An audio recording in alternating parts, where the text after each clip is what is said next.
Bueno,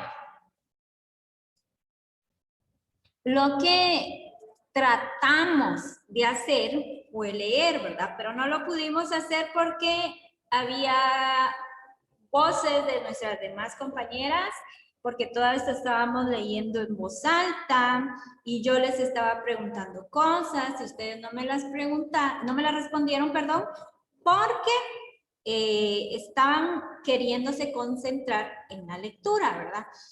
Hoy vamos a ver lo que son estrategias para eliminar los vicios en la lectura. Entre estos están vocalización, subvocalización, regresiones, movimientos, entonación y pausas en la lectura. Como vimos en el ejercicio que acabamos de realizar, hay factores externos que impiden que nuestra lectura sea fluida y comprensible, ¿sí? Pero también existen factores del lector que impiden tener una comprensión clara de lo que lee. Estos factores se le llaman vicios de lectura y se clasifican de acuerdo a los problemas que les voy a presentar a continuación. Factores externos pueden ser ruidos en el ambiente, quizá música, personas hablando, así como nos pasó a nosotros en el ejercicio, entre otros, ¿verdad? Y los factores internos, ¿sí? Son los llamados vicios de la lectura. Y el primero es la vocalización. Con frecuencia se suele pronunciar lo que se lee, ¿sí? A este vicio hace más lenta la lectura y con este vicio tenemos un problema que es la poca concentración. Cuando nosotros leemos muchas veces suele suceder que se nos confunden las letras, ¿verdad? O quizá padecemos de algún trastorno de lectura, ¿sí? Y donde confundimos letras o se nos pasan palabras. A este vicio se le llama vocalización. La subvocalización consiste que, aunque no se pronuncie oralmente lo que se lee, sí se hace mentalmente. Este vicio también retrasa la lectura ya que obliga a leer palabra por palabra.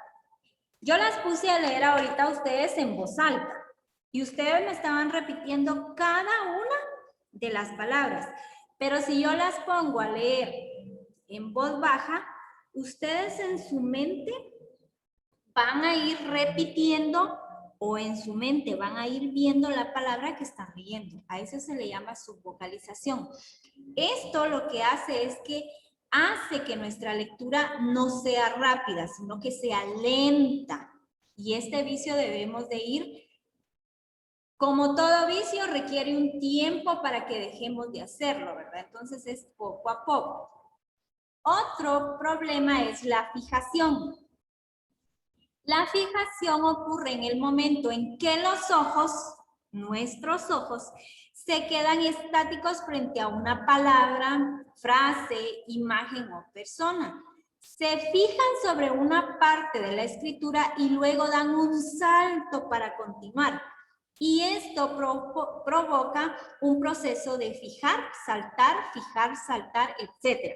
Puede ser que nos quedemos en las liebres y de ahí saltamos hasta la próxima palabra y decía, tienen pelaje y de ahí volvemos a fijar en pelaje y de ahí volvemos a saltar, ¿verdad?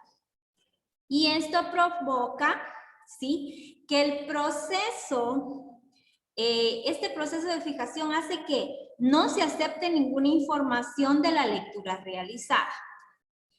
Las regresiones o relectura. Les pregunté que si alguna de ustedes tuvo que regresar a lo que había leído porque no se concentraba con el ruido que había en ese momento. Me dijeron algunas que sí, ¿verdad? Este es un movimiento natural que realiza el ojo luego de la fijación para poder continuar con el recorrido del texto. Este es un problema que muchas veces la mayoría de personas tenemos porque cuando regresamos demasiadas veces, esto no nos permite avanzar en la lectura o porque nos perdemos en la lectura, ¿verdad?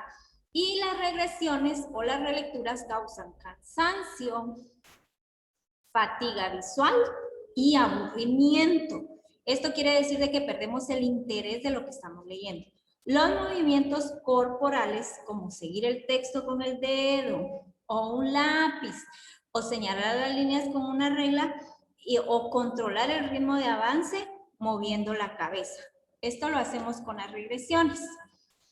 Para evitar estos vicios debemos tomar en cuenta que algunas técnicas nos ayudan a mejorar la fluidez y la comprensión lectora. 1. Ampliación del campo visual. Para evitar los vicios antes mencionados debemos evitar la pronunciación oral o mental. Cuando vayamos a leer algo debemos hacerlo internamente, pero tampoco debemos ir repitiendo en nuestra mente cada palabra. Adecuar nuestros ojos para que no se detengan en cada palabra, sino que traten la manera de ir captando el mayor número de las mismas. Leer una línea o frase de un solo vistazo, ¿sí? No quedarnos así como que mucho tiempo leyendo una palabra o una frase. Tomar notas. La toma de notas se da cuando las lecturas son extensas, donde debemos interpretar o anotar ciertos conceptos que no entendemos. La toma de notas tiene como procedimiento específico registrar lo significativo, el subrayado, las notas al margen y la transcripción de fichas. Cuando habla de subrayado, cuando yo estoy leyendo algo que debo estudiar o algún libro que he decidido leer, tomo un resaltador o un lápiz y las palabras o las oraciones a las que yo no le encuentro sentido, las subrayo, ¿sí? O hago una anotación al pie de la página y digo, esta frase, y le hago una flechita, no la comprendí. Entonces ya después de que termina mi tiempo de lectura, regreso y empiezo a buscar qué es, ¿verdad? Esto nos ayuda mucho. Los mapas conceptuales. Estos organizadores gráficos es el mejor modo para ustedes, los estudiantes, y les ayudan a comprender los textos, ¿sí? Y los ven de una manera más clara y explícita, porque ya los ven resumidos y no tienen que leer todo el montón de conceptos, ¿verdad? Sino que ya son frases específicas u oraciones específicas que ustedes van a usar. Como les decía, el subrayado es otra técnica y esta nos ayuda a identificar ideas principales o esenciales y también nos hacen recordar que cada párrafo hay una idea principal y que es la que nos explica de qué se trata el mismo, ¿verdad? Habitualmente se utilizan 3 tipos de subrayados y estos son subrayado lineal, debajo de la palabra o frase a resaltar, el subrayado vertical, que se utiliza cuando son varias líneas que se quieren destacar, y el subrayado estructural, que son notas al margen respondiendo a las siguientes cuestionantes. ¿Por qué es necesario? ¿Sí? ¿Qué, por qué y cómo? Cuando hacemos este tipo de subrayado, la lectura pues es más comprensible, ¿verdad?